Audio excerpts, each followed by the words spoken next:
I learned early on in ministry as a pastor, it's one of these important lessons, that you couldn't buy.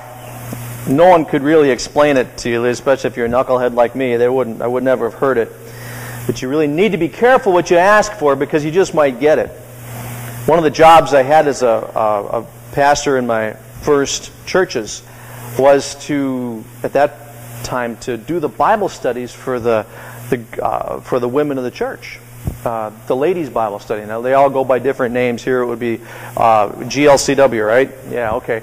This was Trinity, and then there was Yellow Lake. And one of those days, I decided I was going to turn things on their ear, and I was going to ask these ladies. And these were largely saints of the church. They were, some of the pillars of the place. They had been there forever. They weren't necessarily the new people that had come in, but these were the folks that had been doing this, week in, week out, month in, month out for years. Probably longer than I'd been alive. So I decided I was going to ask them, if they were going to change the church in one way to make it better, what would they do? So I asked him that question. Boy, did I get some interesting answers. One I liked the best was, she said, I would kick all of those butts out of the pews. I said, whoa, the church would be empty. And she said, no, you don't understand. She said, every time somebody says the word but, they negate what they have said previously. Those are the people she'd kick out. My answer to her was the same. There'd be nobody in church.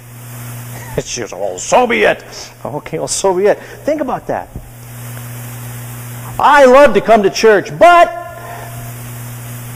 a summer day when the sun's out, I hear my golf clubs talking to me. I would love to be a tither and give to the work of the Lord. But I just don't make that much money. I would love to get behind that idea, but we've never done it that way. See what I mean? You read the gospel today, you know where this is going. Someone has the cheek, and they're following Jesus, to say, Lord, I'll follow you wherever you go. I will follow you. Jesus has that kind of cryptic answer. He says, the Son of Man has nowhere to lay his head. You hear what he's saying? You're going to follow him. You're not going to be comfortable. You're not going to be well-rested, well-fed, anything. You're going to be pushed and pulled and challenged in a way that's going to fill you up, and it's probably going to leave you being really satisfied at the end. But in terms of having a warm, comfy bed to go home to every night, nice pillow to lay your head on, an air-conditioned living room in which to sit and watch your shows on cable, that's not going to happen. Jesus goes on further, and he calls two of those followers directly to come and follow him. And what exactly do? They say, well, yeah, but... And Jesus winds up by saying that the buts are not fit for the kingdom of God. So what do? The buts are not fit for the kingdom of God. That should be in your face. It's in my face.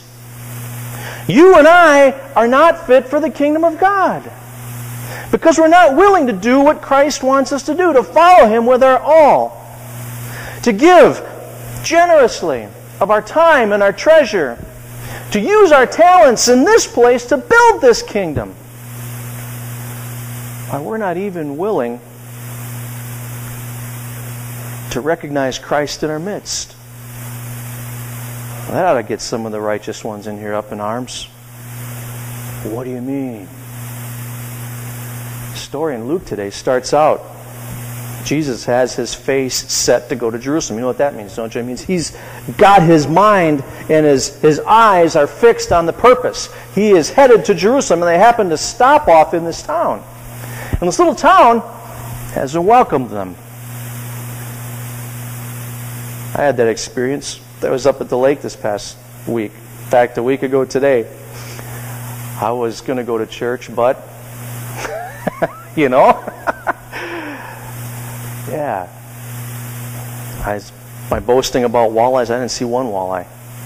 I saw about a 10-pound carp on my line, had some great bass, got some northern, some wonderful sunfish, but no walleye. But I go in the mornings, I go into this little town, Starbuck, and there's a wonderful cafe there where you can get coffee and some breakfast and walk in. And the conversation doesn't exactly die down, but every head in the place goes, shoo, and looks at the door. Now, let a local walk in, and they just kind of got radar. They know that there's all that. That's Audrey and Joe. We know them. Let a bozo like me come in. Every eye in the place turns and looks, head to toe, up and down.